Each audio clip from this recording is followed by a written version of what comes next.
Bueno, buenas noches. Mi nombre es Juan Esteban Alarcón, actual miembro del Comité de Academia del Grupo de Interés de Cirugía de la Universidad de La Sabana, y esta noche seré el moderador de la charla. A continuación tendrá lugar la segunda charla del segundo módulo de generalidades, denominada complicaciones quirúrgicas. Esta charla va a ser dada por Camila Vega, estudiante de décimo semestre y actual miembro del Comité de Academia de SIGUS, y por Juan Camilo Gómez, estudiante de décimo semestre. Igualmente estaremos acompañados por la doctora María Alejandra Franco, médico de la Universidad ICESI y de la Fundación del Valle Lilian Cali y actual residente de segundo año de cirugía en la Universidad de La Sabana. Esperamos que disfruten mucho esta charla y esperamos que aprendan mucho. Están muy bienvenidos. Por otro lado, también queremos agradecerles por todo el apoyo y por todo el compromiso que han venido presentando todos los miembros activos de este grupo de interés y sobre todo en el día de ayer del Día de la Medicina, el cual pues muy satisfactoriamente ganamos. Entonces pues ahora voy a llamar al presidente Santiago Monsalve para que nos dé unas palabras de agradecimiento y les cuente qué es lo qué es lo que estamos haciendo en este grupo y cómo se ha venido llevando todo. Entonces, por favor, Moncho. ¿Listo? ¿Me escuchan? Juanes, ¿me Fuerte y escuchas, por claro. favor? Listo, Fuerte y perfecto. claro, Moncho. Listo, pues primero que nada, buenas noches. Mi nombre es Santiago Monsalve, actual presidente y miembro fundador de SIGUS, para los que no me conocen. Como saben, ayer fue el Día de la Medicina y hubo un concurso donde pues estaban todos los grupos de interés, donde ganamos con 106 votos, seguidos de Neuro con 93, si no estoy mal. Y principalmente este mensaje es como el medio de agradecimiento para ustedes, para todo pues el equipo de SIGUS, también para el docente, el doctor Sierra, también los otros docentes que han estado con nosotros, el doctor Domínguez, el doctor Lotero. Y principalmente es agradecerles, pues mencionarles igual que el premio fueron 400.000 pesos, que junto con los comités y el tesorero se van a disponer plenamente para todos los miembros de SIGUS, donde estamos buscando que, digamos, podamos invertir lo que sea usado de la mejor manera posible. Entonces también agradecerles y que siga, digamos, este trabajo tan chévere que estamos haciendo. Yo me atrevería a decir que somos el mejor grupo de interés que hay ahorita en la Universidad de La Sabana y espero que siga siendo así por mucho tiempo, porque cuando ya nosotros nos graduemos y todo esto, este legado es de ustedes. Entonces también es importante que lo sigan, especialmente los muchachos y las niñas que estén en semestres de abajo, para que se pongan la 10 y siempre estén pendientes y todo, porque probablemente tengamos más presidentes y más presidentas que pueden estar aquí con nosotros. Listo, jóvenes, muchas gracias. Perfecto, muchas gracias al presidente del grupo. Bueno, ya vamos a empezar a dar la charla. Entonces, antes que nada, pues resaltarles que cualquier duda, cualquier pregunta que tengan, la pueden ir dejando en el chat de la sesión y al final del caso clínico que va a estar dado por la doctora María Alejandra, vamos a resolver esas dudas. Las vamos a ir leyendo y resolviendo una por una, listo. Entonces, bueno, sin más preámbulos, demos inicio a la charla y que la disfruten mucho y que puedan aprender bastante. Muchas gracias.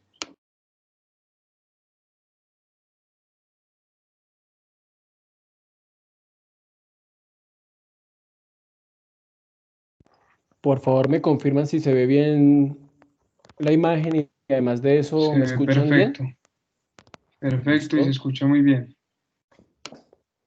Bueno, entonces cuando ustedes digan, damos inicio. Listo, de una. Listo, entonces Bueno, empezamos. bueno, buenas noches. Mi nombre es Camila Vega y junto con mi compañero Juan Camilo Gómez vamos a hablarles el día de hoy sobre las complicaciones quirúrgicas.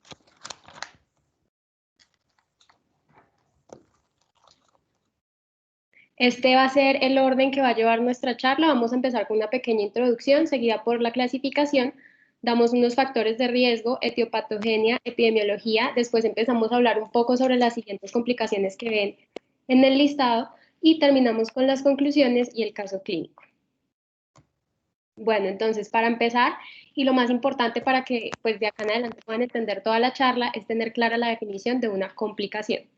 Entonces, la complicación se define como el resultado no deseado del procedimiento, el cual ocurre en proximidad temporal a este mismo, causa una desviación del curso posoperatorio ideal, es decir, va a inducir un cambio en el curso de la gestión que se espera normal en un paciente en su tratamiento, Por lo tanto, se considera una condición mórbida.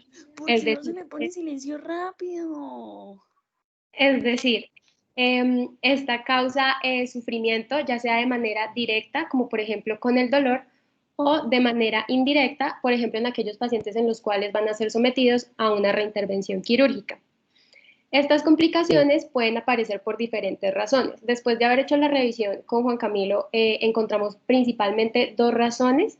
Entre ellas, la primera está totalmente relacionada con la enfermedad de base del paciente, como tal no tiene nada que ver con el actuar o la técnica del cirujano, sino que son diferentes patologías, como más adelante vamos a hablar, en los factores de riesgo que pueden hacer que el paciente presente un riesgo para presentar complicaciones.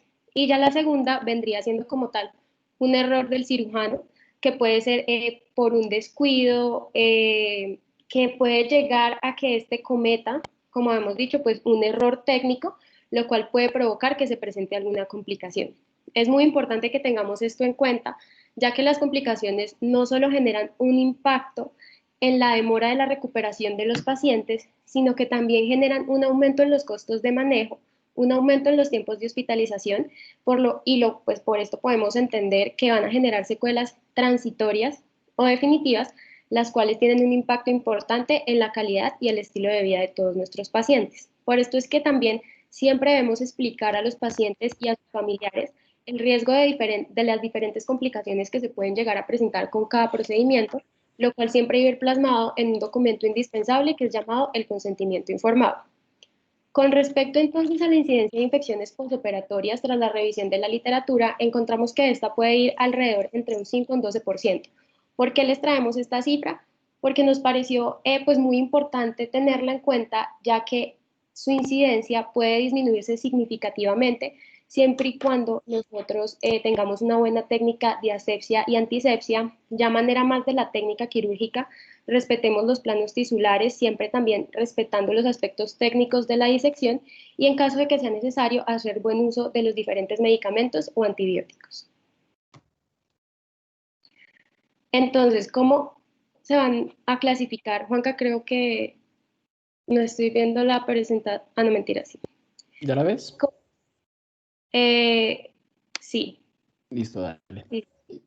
Entonces, ¿cómo se van a clasificar las complicaciones?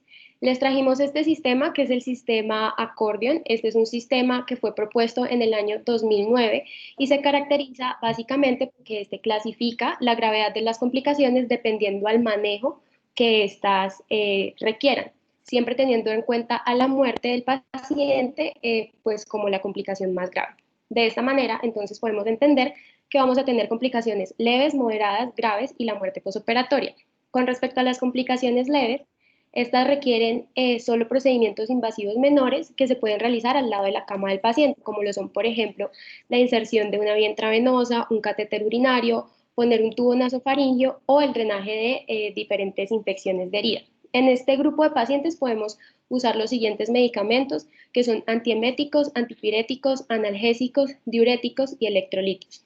Ya en el grupo de complicaciones moderadas, vemos que estas se diferencian de las complicaciones leves, ya que en estos pacientes podemos usar un grupo diferente de medicamentos como lo son los antibióticos, ya usamos transfusiones sanguíneas y la nutrición parenteral también está incluida. Con respecto a las complicaciones graves, entonces este va a ser todo este grupo de pacientes que presente alguna complicación que requiera alguna intervención o procedimiento, ya sea endoscópico o radiológico intervencionista, e incluso aquellos pacientes que requieren de alguna reoperación o reintervención quirúrgica. Y por último, la muerte postoperatoria, que como les había dicho anteriormente, pues representa la complicación más grave. Bueno, además de la clasificación que les acaba de mencionar mi compañera Camila, es muy importante tener en cuenta ciertos factores de riesgo que van a influir en los resultados postoperatorios. Entonces, diferentes autores han investigado acerca de estos factores preoperatorios que están relacionados principalmente a las complicaciones postquirúrgicas. Primero, en el año 1997 se dieron a conocer unos estudios del Veterans Health Administration en el cual se identificaron 13 valores preoperatorias que están asociados principalmente a la morbilidad posoperatoria para cirugía no cardíacas. Los factores son los que están ahí en la tabla y quiero resaltar principalmente los niveles de albúmina, la clasificación de la ASA, el tipo de urgencia de la cirugía, la edad del paciente y los niveles de las plaquetas como los principales factores de riesgo que van a influir en el resultado posoperatorio. Luego, en el mismo año, en Inglaterra, el sistema POSUM utilizó elementos clínicos tales como la edad, el pulso, la presión arterial, la escala de Glasgow, algunos signos de falla cardíaca y exámenes de laboratorio como el estado del electrocardiograma previo a la operación, los niveles de leucocitos, niveles de albúmina, los niveles de sodio y potasio, entre otros, sumando así 12 parámetros relacionados con las complicaciones. Después, en el año 1999, en Japón principalmente, se estudió otro modelo. El modelo fue llamado el IPAS, que se caracterizó por estudiar 6 factores clínicos, en los cuales se encontraba la edad, la enfermedad cardíaca, la diabetes mellitus, la enfermedad pulmonar y el nivel de dependencia, entre otros. Todos estos factores relacionados a las complicaciones postquirúrgicas. Sin embargo, actualmente contamos con una herramienta muy útil y que se encuentra avalada por la American College of Surgeons, la cual es la calculadora NSQ-IP, que sus siglas significan National Surgical Quality Improvement Program, que nos sirve para seguir el tratamiento, en el tiempo, para comparar y para mejorar los resultados quirúrgicos, ajustados principalmente a los factores de riesgo que el paciente presente. La calculadora tiene en cuenta 21 predictores y según respondamos a esas preguntas, nos va a establecer los días de estancia que el paciente pueda estar hospitalizado y las posibles complicaciones que el paciente pueda presentar junto con cuál de estas complicaciones es la más probable que presente. Está avalado para los primeros 30 días posoperatorios. Entonces, acá observamos un ejemplo de la medición del NSQIP. Entonces, primero se observa que el procedimiento quirúrgico que usaron fue el de una paciente que iba a ser llevada a una colectomía parcial con anastomosis. Y ahí se observan los 21 predictores que les mencionaba anteriormente. Entonces, ahí observamos la edad, el sexo, el estado funcional, si el paciente presenta algunas comorbilidades como la diabetes, hipertensión arterial, si presenta o no falla cardíaca congestiva, disnea, entre otros. Entonces, depende cómo estén esos resultados, nos va a dar cuál es la complicación más probable que se pueda presentar y pues los días de estancia que el paciente puede durar. Entonces, en este caso, queremos resaltar que es una paciente aproximadamente entre los 75 a los 84 años que tiene como complicación o comorbilidad diabetes insulinodependiente. Entonces, aquí nos va a dar como una escala de riesgo que el paciente puede presentar alguna complicación severa, tales como puede ser el reingreso o una reintervención, y también nos va a dar otras complicaciones como lo es la neumonía o la falla cardíaca, la infección de sitio operatorio, las infecciones de tracto urinario, entre otras. Y por último, resaltarles que en el caso que utilizaron, abajo sale los días de distancia del paciente, que en este caso va a durar entre 9 a 10 días aproximadamente hospitalizada. Entonces, por el lado de la etiopatogenia, va a depender mucho de las diferentes condiciones que pueda tener el paciente. Entonces, acá tenemos principalmente el estado nutricional, el estado inmunológico, las enfermedades concomitantes, para resaltar principalmente las cardiovasculares, las pulmonares, las renales, entre otras.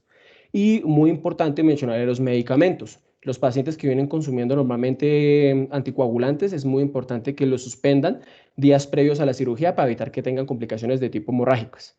Y hay otros medicamentos como lo son los corticoides que pueden influir tanto en el sistema inmune como en la curación de la herida. Importante detectar todos estos predictores en las valoraciones preoperatorias y así poder optimizar y detectar las condiciones que se puedan prevenir y corregir al tiempo. Recuerden que todo esto es para prevención. Además, debemos tener muy en cuenta ciertos antecedentes de los pacientes. ¿A qué me refiero con antecedentes? Por ejemplo, los pacientes con diabetes mellitus, ya nosotros tenemos que tener en la cabeza que estos pacientes tienen mayor riesgo a presentar una infección de sitio operatorio, algún riesgo de trombosis, alteraciones en la cicatrización, entre otros. Otro ejemplo que les quiero mencionar son los pacientes con glaucoma cerrado. Ya como muchos sabemos, estos pacientes está totalmente contraindicado el uso de ciertos medicamentos como son los anticolinérgicos. Y pues para meternos también en la parte de anestesia, ciertos pacientes que en procedimientos quirúrgicos han tenido antecedentes de hipertermia maligna, nosotros como cirujanos evaluar si este paciente en serio se beneficia de ese procedimiento quirúrgico o no, porque pues nosotros ya conocemos que la hipertermia maligna es una contraindicación. Y por último, para resaltarles los tipos de intervenciones. Entonces, como para mencionarles, tenemos de 3 tipos. Los de bajo riesgo, que son prácticamente una invasión mínima, como por mencionarles alguna, puede ser una simple estructura de un paciente que viene por arma cortopunzante, o con un riesgo intermedio, los cuales se pueden presentar las herniorrafias, resecciones de nódulos, entre otras intervenciones. Y por último, las de alto riesgo, que son los procedimientos mucho más grandes, a los que pueden ser las colectomías totales, las pancreatodenectomías o los abordajes torácicos. Por parte de epidemiología, las complicaciones quirúrgicas van a ser muy frecuentes. Se presentan aproximadamente entre un 15 a un 20% de todas las cirugías y de todas las cirugías que se realizan, perdón. Y las que necesitan un regreso por operatorio principalmente van a ser las cirugías mayores. Entonces, como para mencionarles algunos ejemplos de cirugías mayores, acá tenemos las resecciones tumorales, por ejemplo, puede ser una Whipple, o las neurocirugías o las cirugías cardiovasculares, principalmente las que son llevadas a corazón abierto. Esas se van a dar los primeros 30 días posoperatorios y las cirugías mayores que necesitan un reingreso van a ser aproximadamente entre un 15 a un 25% de todos los procedimientos que se realicen. Bueno, entonces para empezarles a hablar un poco más sobre las complicaciones, en primer lugar tenemos entonces la fiebre. Recordar que fiebre es toda temperatura corporal mayor a 38,3 grados Celsius. Ya en el contexto quirúrgico, esta puede aparecer en 3 momentos. Tenemos la fiebre de aparición temprana, que cuando se presenta tenemos que pensar en que puede ser un signo de complicaciones pulmonares tipo atelectasia o una infección de vías urinarias. En este último grupo de pacientes, el riesgo se ve aumentado si el paciente ha requerido últimamente la colocación de una sonda vesical. Ya más o menos si se presenta la fiebre entre el cuarto o quinto día postoperatorio, esta nos puede indicar una infección del sitio operatorio o una flebitis. Por eso es tan importante siempre, pues en el examen físico, revisar los sitios de venopunción para que no se nos escape este diagnóstico. Y ya cuando esta se presenta más o menos entre el séptimo y el octavo día postoperatorio se denomina fiebre de aparición tardía y esta puede indicar, por ejemplo, el escape de contenido intestinal, ya sea por una falla o un error en la sutura o en la anastomosis. Con respecto entonces al sangrado y la coagulopatía, tenemos que, bueno, a medidas generales, el sangrado se va a poder presentar en 2 momentos, entonces, durante el abordaje quirúrgico o ya en el momento del postoperatorio. Durante el abordaje quirúrgico, este se presenta más que todo cuando se hace por vía laparoscópica cerrada. Para los que pues están en los semestres más de abajo y no han podido nunca entrar en una laparoscopia, ese es el procedimiento que están viendo en su imagen a la derecha. En este tipo de procedimientos puede haber riesgo de llegar a lesionar grandes vasos, como por ejemplo la aorta y los vasos ilíacos. Si esto llega a suceder, la conducta a seguir es convertir a cirugía abierta para de esta manera encontrar el origen del sangrado, poderlo controlar y hacer una reparación adecuada de la lesión. Ya en el posoperatorio, y quiero hacer énfasis en esto, porque siempre tenemos que estar atentos en el posoperatorio frente a la posibilidad de sangrado, ya que esta es la primera y más temible complicación que se presenta en las primeras horas después de la intervención y puede llegar a ser, pues, amenazar la vida del paciente. En estos casos en los cuales la sospecha de sangrado en el posoperatorio es muy alta, nunca debemos dudar en hacer una segunda revisión quirúrgica y de urgencia para de esta manera corregir la causa. Y traemos un ejemplo, entonces son aquellos pacientes que son llevados a un procedimiento que se llama una anastomosis vascular. Una de las complicaciones frecuentes que pueden haber en este tipo de cirugías es que esta anastomosis se llegue a obstruir. Si esto no es detectado por el médico, por el cirujano que está siguiendo al paciente y no se resuelve con urgencia, esta puede llevar a que se genere una isquemia y una necrosis del tejido, lo cual lleva a que el paciente presente múltiples complicaciones. Por eso es que es tan importante pues siempre tener todos estos datos presentes al momento de hacer el seguimiento y el examen de nuestros pacientes en el posoperatorio para poder detectar los signos de manera temprana y evitar que su cuadro empeore. Con respecto a la coagulación, entonces esta la podemos evaluar mediante las pruebas de tiempos de coagulación. Tenemos el tiempo de protrombina y el tiempo parcial de tromboplastina. ¿Por qué trajimos esto? Porque si al momento de nosotros recibir los resultados de estos laboratorios vemos que algunos de sus valores se encuentran alterados, esto nos puede indicar a que el paciente pues tiene riesgo o puede llegar a presentar alguna hemorragia. También es importante recordar que la coagulopatía puede ser un signo de sepsis. Entonces, todo paciente con coagulopatía en el cual estemos sospechando sepsis, lo más importante es primero buscar el foco infeccioso para de esta manera empezar a darle un manejo adecuado al paciente.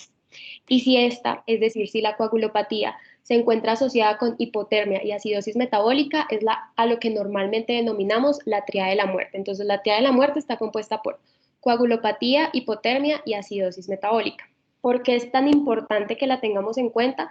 ya que en los pacientes en los que presentan esta triada, pues se caracterizan porque van a tener una alta mortalidad y son pacientes que con seguridad van a requerir de transfusiones, ya sea de glóbulos rojos, plaquetas, plasma fresco congelado, así como de infusiones o bolos de líquidos endovenosos. En caso de que el paciente requiera manejo con líquidos, lo que está recomendado es iniciar con lactato de Ringer.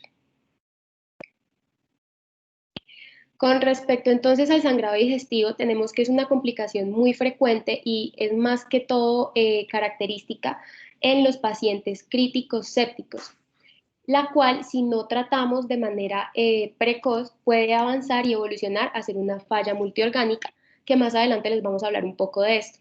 Esta tiene una incidencia de alrededor del 1 al 33% de los casos. Entonces, ¿cómo pues se va a generar este sangrado digestivo? Por eso es muy importante para entender el porqué recordar que en la mucosa gástrica vamos a tener factores protectores y factores lesivos o agresivos contra esta. Dentro de los factores protectores tenemos entonces el flujo sanguíneo, el moco, el bicarbonato, la motilidad gastrointestinal. Y factores agresivos contra la mucosa está, por ejemplo, los ácidos biliares y las pepsinas.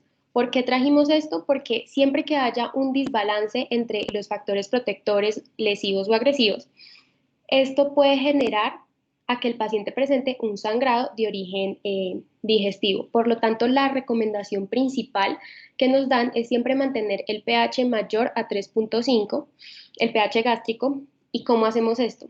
Esto lo podemos lograr mediante la administración de medicamentos que sean protectores de la mucosa o antiácidos con el fin de evitar que se presente esta complicación.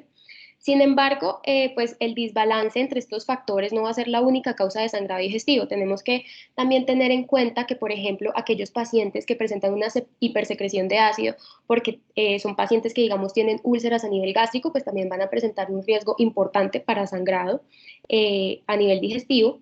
Aquellos pacientes que tienen un uso prolongado de los antiinflamatorios no esteroideos, que son los AINES, ya que el uso crónico de este tipo de medicamentos genera una lesión directa sobre la mucosa gástrica que pues va a resultar o se va a evidenciar con un sangrado digestivo.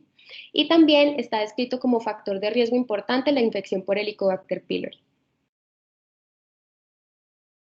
Con respecto a su diagnóstico, este puede ser totalmente evidente, por ejemplo, en aquellos pacientes en los cuales tienen sonda gástrica.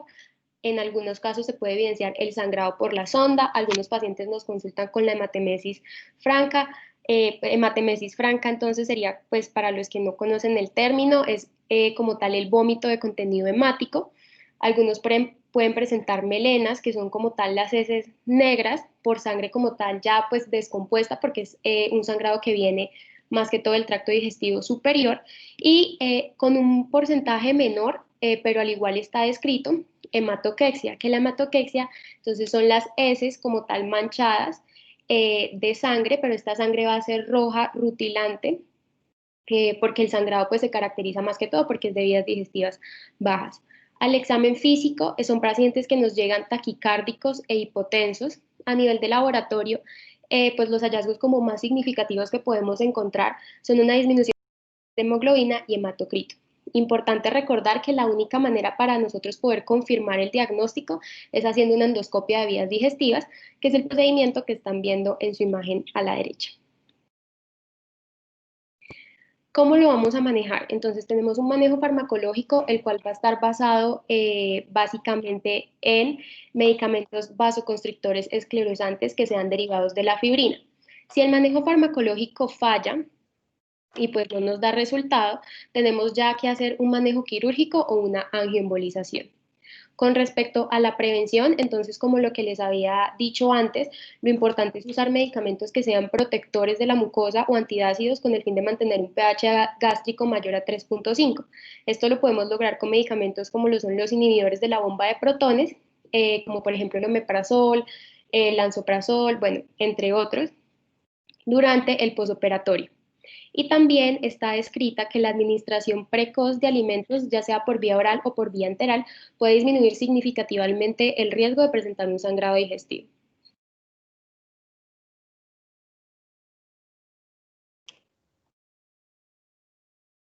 Siguiente, por favor. Ya, pues, ahí está en respuesta inflamatoria sistémica. Ok, es que no me cambió, pero bueno. Entonces, con respecto al síndrome de respuesta inflamatoria sistémica y la falla multiorgánica, recordar entonces que el síndrome de respuesta inflamatoria sistémica es todo paciente que tenga dos o más de los siguientes criterios: una temperatura mayor a 38 grados o menor a 36 grados Celsius, una frecuencia cardíaca mayor a 90 latidos por minuto, es decir, que el paciente esté taquicárdico, una frecuencia respiratoria mayor a 20 respiraciones por minuto, o una presión arterial de dióxido de carbono menor a 32 milímetros de mercurio, o un recuento de leucocitos menor a 4.000 o mayor a 12.000, o más del 10% de las formas inmaduras o bandas. Entonces, todo paciente que tenga dos o más de los criterios que les acabo de mencionar lo podemos clasificar como un paciente que está cursando con un síndrome de respuesta inflamatoria sistémica. Entonces, ¿cómo definimos la falla multiorgánica? La falla multiorgánica se define como la afectación de dos o más órganos secundaria a un proceso infeccioso. De esta manera podemos entender entonces que el síndrome de respuesta inflamatoria sistémica como tal va a preceder al cuadro de sepsis. Sepsis entonces se define como un síndrome de respuesta inflamatoria sistémica secundario a la infección, el cual, si no se trata de manera adecuada, puede llegar a evolucionar a falla multiorgánica. Entonces, ¿qué es lo que va a suceder? Cuando tenemos un paciente con un foco infeccioso, el cual no está controlado, este va a generar que el cuerpo entre en un estado de metabolismo anaeróbico. Este estado de metabolismo anaeróbico va a ser secundario a dos factores principalmente. En el primer lugar tenemos al estado de hipoperfusión tisular y en segundo lugar, pues el aumento en la producción del ácido láctico, lo cual si nosotros no tratamos de manera temprana, puede llegar a producir un estado de acidosis metabólica, el cual a su vez puede llevar a que el paciente presente compromiso y afectación de otros órganos, llevándolo a que presente una falla multiorgánica, que pues es lo que siempre debemos buscar evitar. Vale la pena recordar entonces que este cuadro inicia como respuesta frente a una noxa o una causa infecciosa. El cuadro inicia principalmente con vasodilatación, con posterior aparición de la vasoconstricción. Por eso es que la afectación de la perfusión tisular es tan severa. También recordar que puede haber compromiso pulmonar que se puede manifestar, por ejemplo, con edema pulmonar, compromiso a nivel renal que se manifiesta con oliguria, alteraciones inmunológicas, compromiso hepático con elevación de transaminasas, coagulopatía, sangrado, entre muchas otras más manifestaciones. Con respecto entonces al manejo, los factores más importantes a tener en cuenta para el manejo de este cuadro van a ser la reanimación precoz con líquidos endovenosos, la corrección del estado de hipoperfusión y el control del foco infeccioso, ya sea, por ejemplo, pues con drenaje o con manejo antibiótico, que en inicio este debe ser empírico. Bueno, yo les voy a mencionar acerca de la trombosis. Entonces, acá principalmente debemos tener muy en cuenta los pacientes que tienen como antecedentes la fibrilación auricular, alguna lesión valvular o un infarto agudo del miocardio recientemente. ¿Por qué? Porque si estos pacientes son llevados a un procedimiento quirúrgico, van a tener muchísimo más riesgo de sufrir algún evento tromboembólico. Puede ser de tipo arterial o de tipo venoso.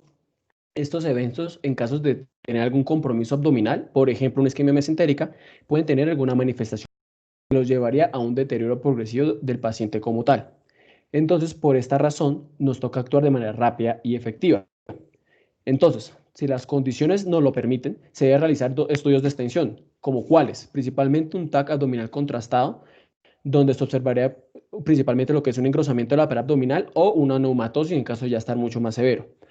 O en el caso de tener disponibilidad, puede ser llevado a una angiografía donde se observa un defecto en el llenamiento de los vasos mesentéricos principalmente. Y posterior a esto ya se puede tratar adecuadamente. Una complicación muy importante y bastante frecuente que nosotros vamos a encontrar en nuestra práctica clínica va a ser la trombosis venosa profunda y el riesgo en que esta trombosis se pueda convertir en un tromboembolismo pulmonar o en tromboembolismo venoso. El riesgo de que esto se presente, de que la trombosis venosa profunda se presente en el caso de que se haya una mala profilaxis o el caso de que no haya profilaxis, va a ser desde un 3 a un 80%, cursando principalmente de manera sintomática. Entonces, cuando ya el paciente se empieza a manifestar, ya va a ser un compromiso mucho más avanzado y mucho más difícil de tratar. Recordar que los factores predisponentes va a ser principalmente la triada de Virchow. Entonces aquí se los quise volver a mencionar de cómo era la triada de Virchow, que consta de 3 factores: la estasis venosa, el estado hipercoagulante y la lesión endotelial. Entonces, para la sospecha diagnóstica, principalmente vamos a tener la clínica y con eso nos orientamos para solicitar la imagen más adecuada para poder confirmar nuestra sospecha. Si mi paciente presenta alguna manifestación clínica compatible con una trombosis venosa, las cuales se pueden manifestar con dolor, inflamación, un aumento del diámetro pues, de la pierna o un signo de Homans positivo que prácticamente se define como un dolor a la dorsiflexión o también se puede presentar un cordón venoso palpable, ahí ya nosotros vamos a solicitar lo que es un Doppler de vasos venosos de miembros inferiores y observamos la trombosis que nosotros estamos sospechando.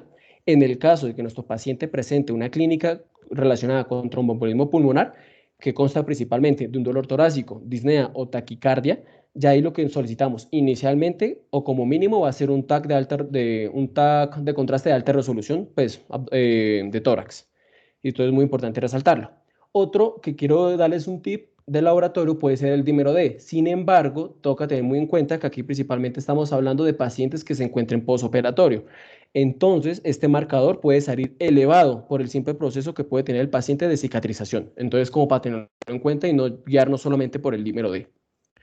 No me quiero meter mucho en esto, pero como el tratamiento inicialmente va a ser con heparina, tanto heparina sódica o heparina de bajo peso molecular.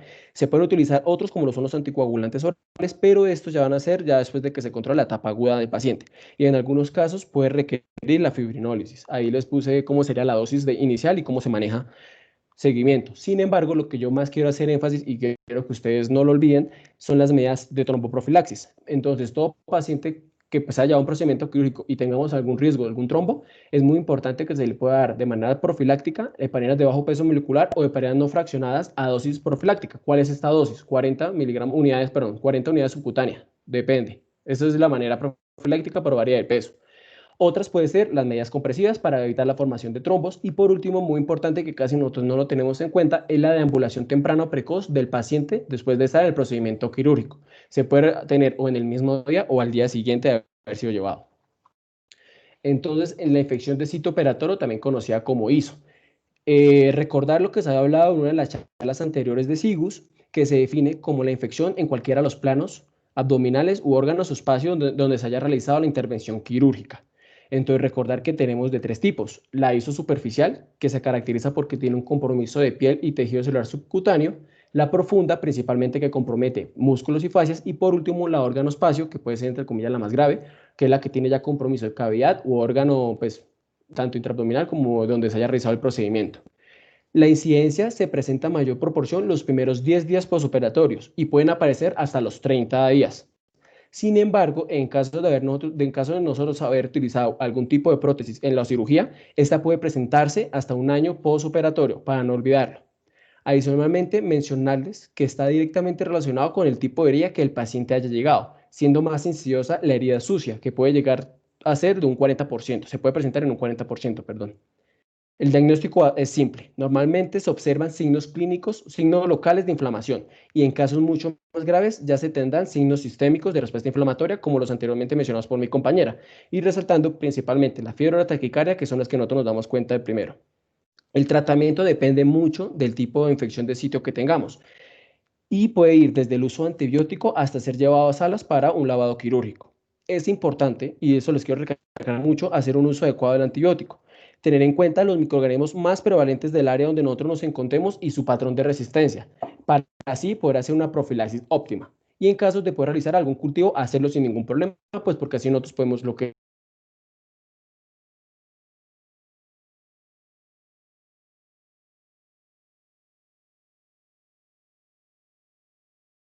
de las ISO se puede prevenir principalmente haciendo un adecuado lavado del área quirúrgica y utilizando elementos que se encuentren completamente estériles. Entonces, para hablarles de la hipertensión y el síndrome compartimental abdominal, principalmente se van a presentar en pacientes que fueron llevados a intervenciones de urgencia en la cavidad abdominal o en pacientes especiales, los cuales serían los quemados o de patologías abdominales que pues provoquen un aumento de esta presión. En el síndrome compartimental abdominal se va a presentar un colapso cardiopulmonar, lo cual va a llevar a una falla respiratoria y por consiguiente a una falla multiorgánica. Por esa razón es muy importante no olvidar la medición de esta presión intraabdominal en los pacientes que yo les había mencionado anteriormente. No queremos que lleguen a ese compromiso mucho más grave y pues la idea es prevenirlos. Entonces, las medidas de la presión normal intraabdominal van a ser menor a 7, es una presión normal, Una hipertensión intraabdominal va a ser mayor o igual a 12. Un síndrome compartimental abdominal se define con una presión por encima de 20 y una falla multiorgánica, ya diferentes literaturas lo relacionan entre 27 a 30 miligramos de mercurio o más. Tenemos en cuenta también la presencia de los signos de síntomas para pues, de poder diagnosticarlo como un síndrome compartimental abdominal. Entonces, si las medidas médicas van a fallar en el manejo del síndrome compartimental, este debe ser llevado a salas para realizar una descompresión y se deja en abdomen abierto, como se observa en la imagen de la derecha, con una bolsa de Bogotá o también conocida bolsa de Borraes. Gracias a esta medida, la mortalidad baja desde un 80% a un 30% aproximadamente. Entonces, tengan en cuenta que es muy importante poder diagnosticarlo. Directo vemos que el paciente se encuentra en condiciones óptimas y el síndrome compartimental haya disminuido la presión, se cierra el abdomen y se continúa el paciente normalmente. ¿Cómo vamos a medir la presión intraabdominal? Tenemos dos métodos inicialmente, el método directo o el indirecto. El directo prácticamente va a ser introducir una cánula metálica o un catéter intraperitoneal dentro de la cavidad abdominal y por medio de un manómetro nos va a dar la presión que se encuentra el paciente. Sin embargo, el que más a usar son los métodos indirectos. Tenemos varias maneras de medir de manera indirecta la presión intraabdominal. ¿Por qué digo varias maneras? Porque se puede medir con cualquier órgano que se pueda comprimir con respecto a esta. Entonces tenemos lo que es la vena cava, el mismo estómago o también prácticamente la vesícula. Por la vena cava prácticamente se puede tomar pues, por un catéter que entra por la femoral y ahí vamos a tomar la presión en el cual se encuentre.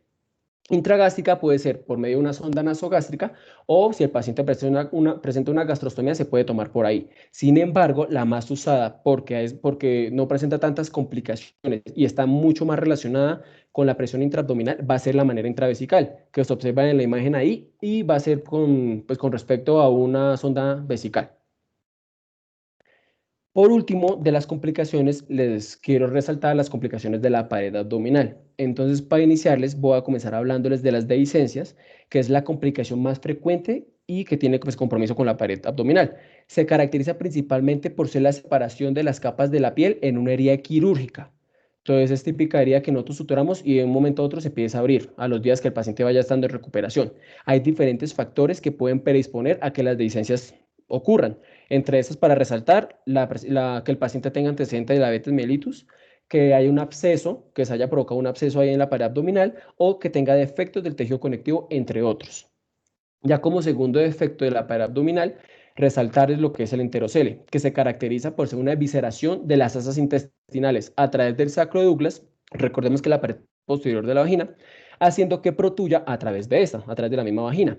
Esta complicación se presenta principalmente en las cirugías que tienen compromiso de piso pélvico, lo que puede ser las cirugías ginecológicas como la histerectomía o algunas cirugías urológicas.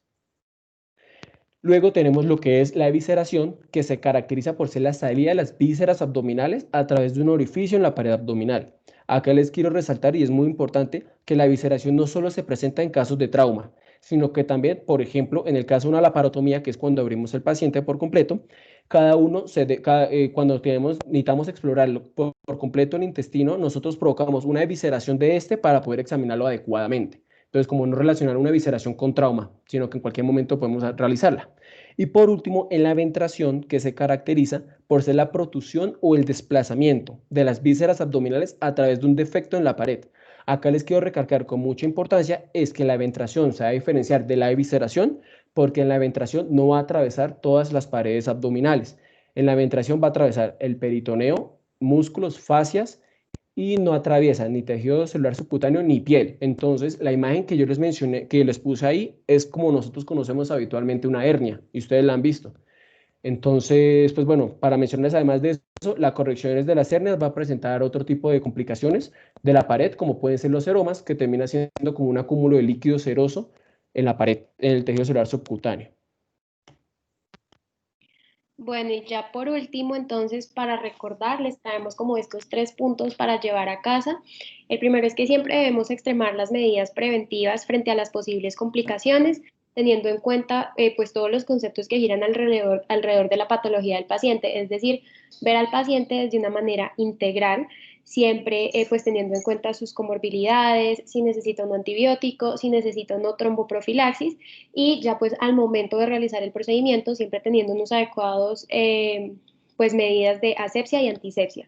Y una vez identifiquemos una posible complicación, debemos iniciar manejo temprano y adecuado dependiendo de cada paciente y también dependiendo de la complicación que presente, ya que como vimos a lo largo de la charla, son múltiples y cada una de estas va a presentar un manejo diferente, evitando de esta manera un abordaje tardío y logrando disminuir la mortalidad en este grupo de pacientes. Bueno, muchas gracias a los dos por esta tan buena revisión que hicieron de las complicaciones quirúrgicas. Ahora vamos a dar paso a la doctora María Alejandra Franco, médico de la Universidad ICESI y de la Fundación del Valle Lili en Cali y actual residente de segundo año de cirugía de la Universidad de La Sabana. Entonces, doctora, adelante. Bueno, buenas noches a todos. Quería felicitarlos por la exposición, me gustó mucho. Recordar una simple cosita del final, cuando estaban hablando de eventración versus evisceración. Recuerden que básicamente la principal diferencia entre ambas entidades es que en la eventración ustedes van a tener la presencia de peritoneo. Básicamente eso es lo que les va a diferenciar con la evisceración, donde literal ya las vísceras están afuera y no hay ningún peritoneo que lo vaya a recubrir. Entonces, para llevarse ese pequeño detallito a la casa, y ahora sí, pues vamos a empezar con el caso clínico. Entonces, tenemos una paciente, 76 años, femenina, natural y procedente de Yopal, y su motivo de consulta es que se le había inflamado el estómago y le estaba doliendo. Entonces, en cuanto a su enfermedad actual, es una paciente que viene pues al servicio de urgencias, viene por un cuadro clínico de 5 horas de evolución, es un dolor abdominal generalizado, de predominio en hipogastrio, intensidad 7/10. La paciente refiere que mejora con analgesia y que empeora cuando camina, cuando da pasos fuertes, y refiere a esto asociado a distensión abdominal, edema, calor, rubor, negaba fiebre, vómito o cualquier otra sintomatología, y tenía dentro de sus antecedentes de importancia un procedimiento quirúrgico previo hacía unas 2 semanas, que era una herniorrafia incisional suprapúbica. Entonces, hasta ahí, ¿qué creen que podría ser de acuerdo pues a la charla que hemos visto? ¿Qué factores de riesgo identificamos por lo pronto? No sé si alguien quiera decir algo. ¿Qué se le ocurre, que hacia dónde nos debemos ir orientando?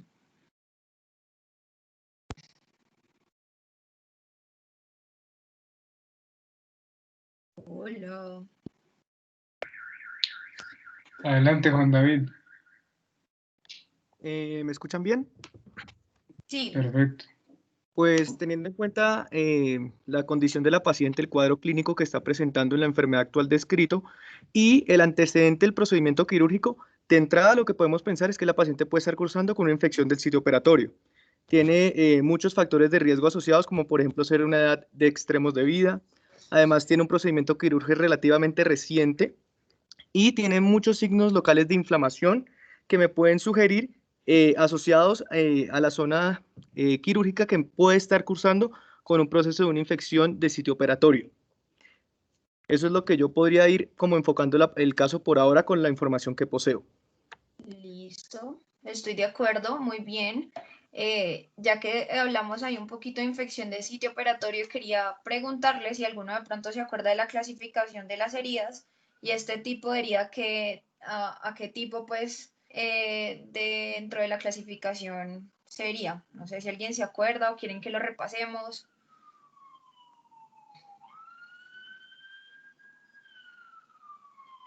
Listo, dale, cuéntanos. La clasificación de herida dentro del procedimiento quirúrgico de entrada sería una limpia contaminada, debido a que va a haber un ingreso al tracto gastrointestinal de una forma controlada.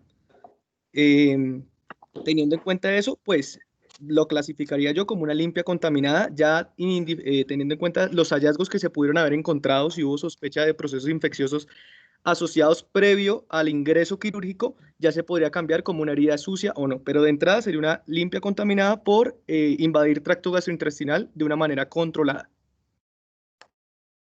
Ok, bueno, pero de todas maneras esto es una herniorrafia de de una hernia incisional. Ahí en teoría tú estás en pared, o sea que todavía no has entrado al tracto gastrointestinal.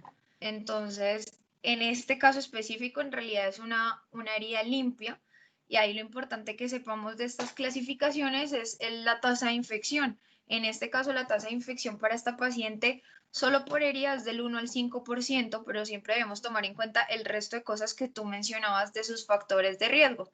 Entonces, llevarnos a la casa para que ustedes sepan cuáles son la mamá de las hernias limpias contaminadas, de las heridas limpias contaminadas, básicamente son las colecistectomías. ¿Listo? O sea, siempre que piensen en una limpia contaminada, piensen en una colecistectomía. Las hernias realmente no estás entrando al tracto gastrointestinal, tú no estás abriéndolo, ¿sí me entiendes? De pronto ahí la diferencia.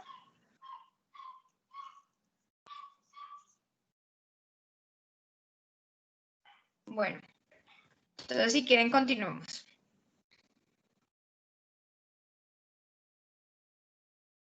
Sigue ahí la diapositiva, porfis. Ya ahí están antecedentes, doc. Ah, ya, qué pena. Listo, bueno, entonces dentro de sus antecedentes, la paciente era obesa mórbida, diabética, hipertensa, tenía una insuficiencia cardíaca, una insuficiencia renal crónica estadio 3 y un tromboembolismo pulmonar. Dentro de sus antecedentes farmacológicos, tomaba pues acenocumarol, que básicamente es un cumarínico, insulina, metformina, enalapril, torasemida. Dentro de sus quirúrgicos ya le habían hecho una colecistectomía, una histerectomía y la herniorrafia de incisión suprapúbica. Dentro de los traumáticos no tenían, los hospitalarios básicamente había sido por la cirugía y tenía un IPA dentro de sus tóxicos y alérgicos, un IPA de 10 y era bebedora ocasional. Antecedentes familiares, la mamá era hipertensa, el padre era diabético y el abuelo también. Entonces, hasta ahí, ¿qué otros factores de riesgo vamos viendo?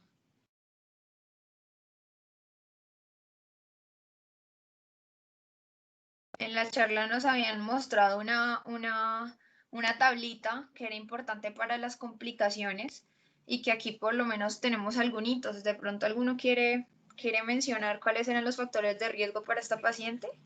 Sí, doctor, Sí, acá ya dos estudiantes tienen la mano levantada, entonces dale, Listo. adelante. bueno, pues claramente toca tener en cuenta todas las comorbilidades del paciente que nos pueden producir tal vez una mala cicatrización o aumento de riesgo de infección del sitio operatorio. En este caso, pues la paciente es diabética. Adicional a esto tiene hipertensión, una obesidad, tiene problemas cardiovasculares. Entonces realmente tiene casi que todos los factores de riesgo que a uno le pueden decir esta paciente o se complica o se infecta. Entonces, sobre todo tener muy en cuenta las comorbilidades. También hay que tener en cuenta que es una paciente de tercera edad, ya tiene 76 años. Entonces, todo eso hace como mucho hincapié en que puede complicarse y que toca tener mucho más cuidado con esta paciente. Listo, muy bien. ¿Quién más quiere participar? Pero básicamente está muy bien lo que nos ha dicho Sego hasta ahora. Son cosas que uno tiene que aprender como el red flag de que hay que prestarle más atención y que tienen más riesgo de que se nos complique. ¿Alguien más quiere decir algo?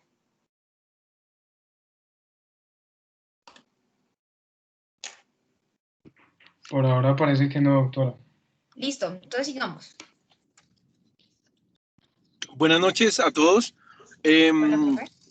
Quería felicitarlos. He estado hasta aquí escuchando la presentación inicialmente de Juan Camilo y María José y luego el caso que está planteando la doctora Franco. Me pareció una revisión estupenda, una revisión bastante grande, bastante integral, con un trabajo importante detrás. Entonces quería felicitarlos. Y un par de cosas. Van a encontrar que hay muchas clasificaciones de las complicaciones posoperatorias. Acordeón van a encontrar una cantidad más de 20. Sin embargo, se ha intentado homogenizar todo y de alguna forma para que todo el mundo hable el mismo idioma.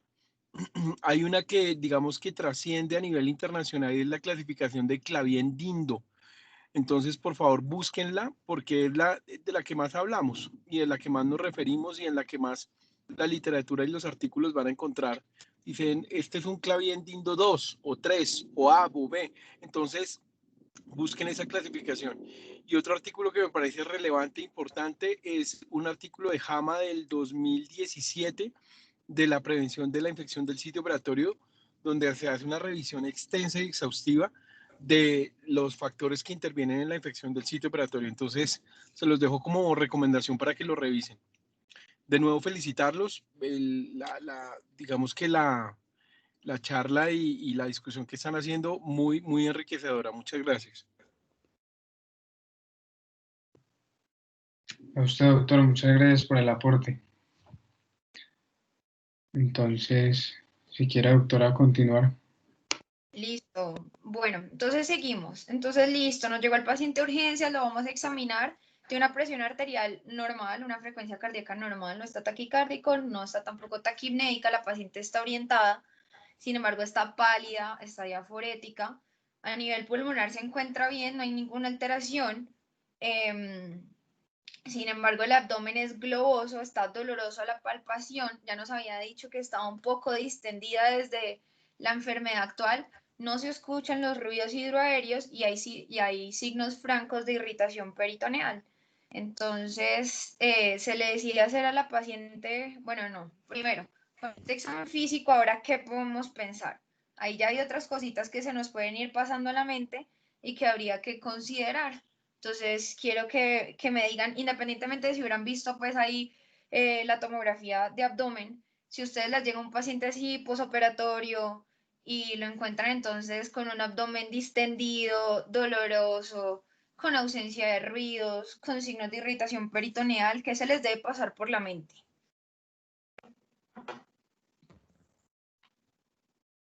Listo, Juanda, Adelante, cuéntanos. Juan David.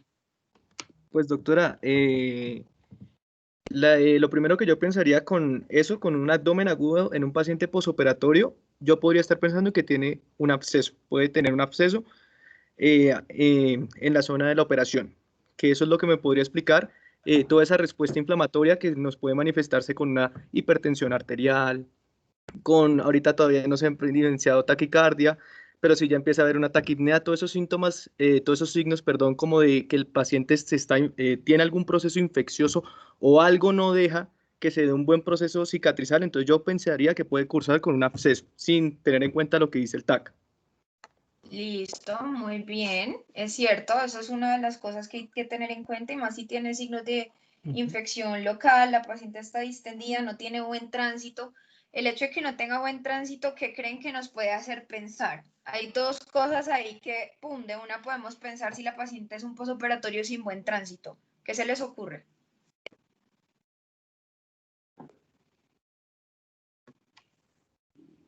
Que esté Adelante, María obstruida Paula. puede generar, Dime, ¿aló? ¿Qué? pues yo ¿Seguro? pensaría de pronto se puede tener una obstrucción. Creo que no te escuché bien, Segu, perdóname otra vez. ¿Ahí me escuchas bien? Sí, ahí ya te escucho mejor. Pues no sé si tal vez la ausencia de peristaltismo nos puede hablar de pronto de una obstrucción que uno la ve muy frecuentemente.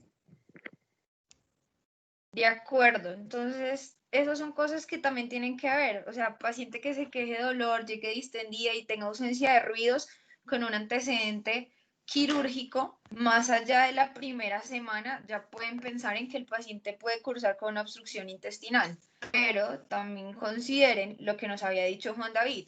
Podría yo estar teniendo una colección y no necesariamente está obstruido, sino que los pacientes hacen algo que se llama hilio adinámico.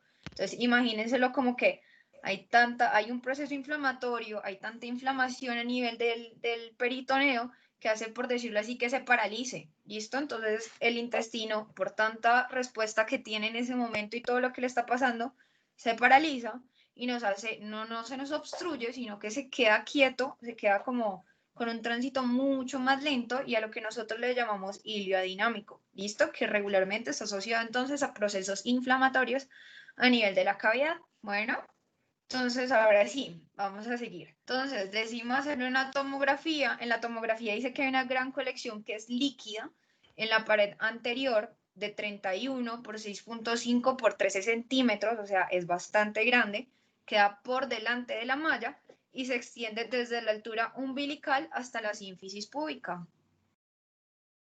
Entonces, ahí organizémonos en la cabeza. Tenemos una colección, hay un líquido que está encima de la malla. ¿Listo? ¿Qué nos hace pensar de que por dentro no hay nada? Todo está por encima de la pared, por encima de la malla, o sea que de alguna manera es extraperitoneal lo que está presentando la paciente. ¿Listo? Entonces, podemos ahí continuar. En este punto, como la colección era líquida, normalmente cuando ustedes tienen abscesos les dicen que tiene diferentes densidades o que está tabicado. En este caso les dijeron que era meramente líquida en un paciente pues con un antecedente de una herniorrafia.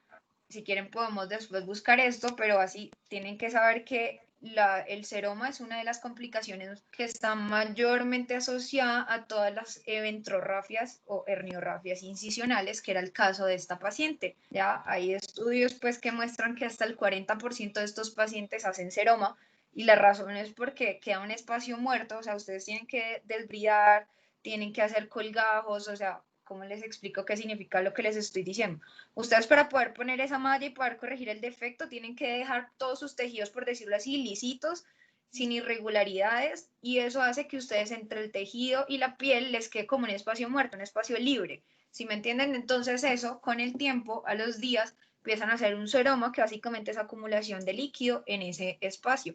La vena en este paciente muchas veces ustedes lo pueden manejar simplemente con una jeringa, lo pueden meter ahí, extraen, si están seguros que es un seroma y están seguros que es pequeño, pero en este caso era súper grande, vieron que era como de 13 centímetros, entonces esta paciente deciden llevarla a una reintervención quirúrgica, le hacen una abdominoplastia, le resecan toda esta cápsula del seroma por encima de la malla, que ya estaba, lo que se saca es un líquido pues ceroso, habían restos de hematoma organizado, hacen la resección del faldón dermograso abdominal redundante, que básicamente es como de lo que encuentran ahí de tejido dermograso que está sobrando, sellan la cavidad con un adhesivo tisular para evitar los espacios muertos, que es esto que les estoy diciendo, como este espacio remanente, pues, y dejan 2 drenajes aspirativos y lo dejan con una compresión externa, es decir, le decían al paciente que se compre una faja.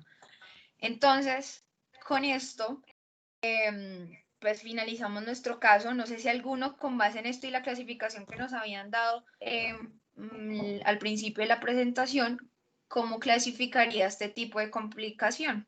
¿Se acuerdan que nos habían dado una complicación, una clasificación de las complicaciones en general? Las dividían en leves, moderadas y graves, o muerte postoperatoria. ¿Cuál sería entonces el caso de esta paciente? Recordando que es de acuerdo a la intervención que se le realiza al paciente para manejar su complicación. Doctora, disculpe, una pregunta. Dime. Es que acá hay una pregunta en el chat de Valentina Cajo Aladino que pregunta ¿por qué se le hace TAC y no una ecografía abdominal? Ok, porque es que aquí nuestra primera impresión diagnóstica, ¿se acuerdan cuando dijimos, bueno, hasta ahí, qué creemos que puede ser? Nosotros de una no íbamos a decir, no, es que lo más probable es que sea un seroma. Recuerden que SEGU pensó incluso que podría tratarse de una obstrucción intestinal. La otra cosa que tenemos que descartar es que se tratase de pronto de una infección de sitio operatorio órgano-espacio.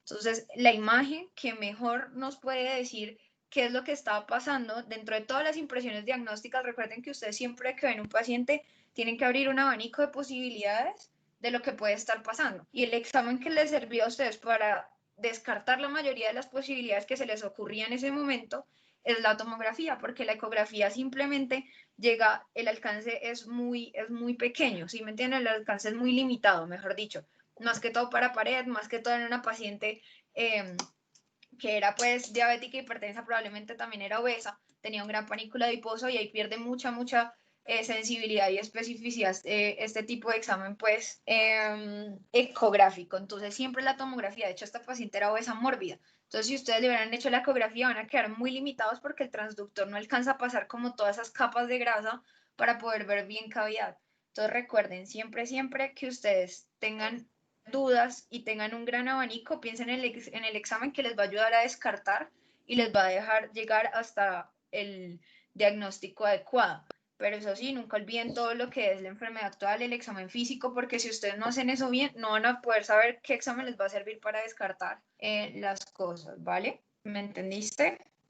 ¿O tenemos alguna otra duda? Sí, sí entendí, muchas gracias. Listo, vale, con gusto. Bueno, ¿alguno otro tiene alguna otra duda, algo que quiera participar?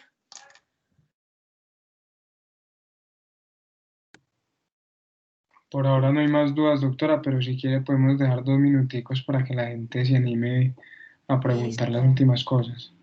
Pregunten sin pena, ¿verdad? Nunca hay preguntas bobas, hay cosas que puede que no entiendan y no pasa nada. Todos hemos estado ahí, nadie nació aprendido, así que si no les quedó claro algo, lo volvemos a explicar, no pasa nada.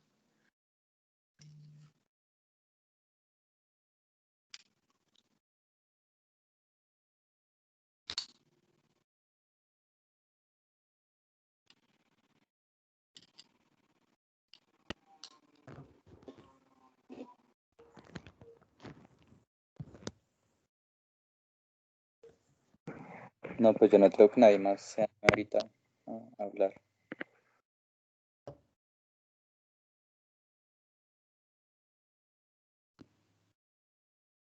Bueno, entonces daríamos por terminado la gran revisión de hoy, la sesión. Muchas gracias a la doctora y a los expositores por hacer de esta sesión una muy agradable y pues nos estamos viendo en las próximas semanas y pues muchas gracias por la participación y por el compromiso con el grupo. Bueno, felicitaciones, estoy orgullosa que este sea el grupo de investigación de la universidad. Ya saben que cuentan con nosotros los residentes. Si su sueño es este, anímense, luchen y apóyense en todo lo que quieran y puedan. Y esta es una gran herramienta, ¿verdad? Que les va a ayudar a llegar a residencia mucho mejor. Entonces los felicito, sigan así y gracias por haberme invitado hoy. No, doctora, gracias a Nosotros usted. también les queremos agradecer por habernos escuchado y pues que haya sido el más gusto de ustedes. Claro Muchísimas que sí, gracias. Juanca. Bueno, Camila y Juan Camilo, muy bien, los felicito, súper. Me alegra mucho ver esta exposición. Gracias, esperamos que en verdad les hayan quedado los conceptos un poquito más claros.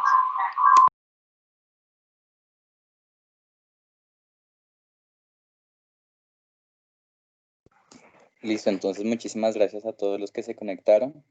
Nos vemos el próximo lunes. Recordemos que la revisión del próximo lunes es exclusiva para semestres de 1 a 7º. Entonces, para que estén pendientes, vamos a revisar conceptos muy básicos de historia clínica para que no se la vayan a perder. De nuevo, agradecerles a todos por lo del día de ayer. Fue realmente sensacional. Así que esperamos seguir consiguiendo cosas muy grandes. Y bueno, muchas gracias a todos los de comités y por Male también. Ahorita te llamamos, hacemos una retro muy corta de lo que fue el día de hoy y ya. Muchas gracias a todos. Bueno, descansen. Chao. Gracias. Hasta luego, doctora, muchas gracias.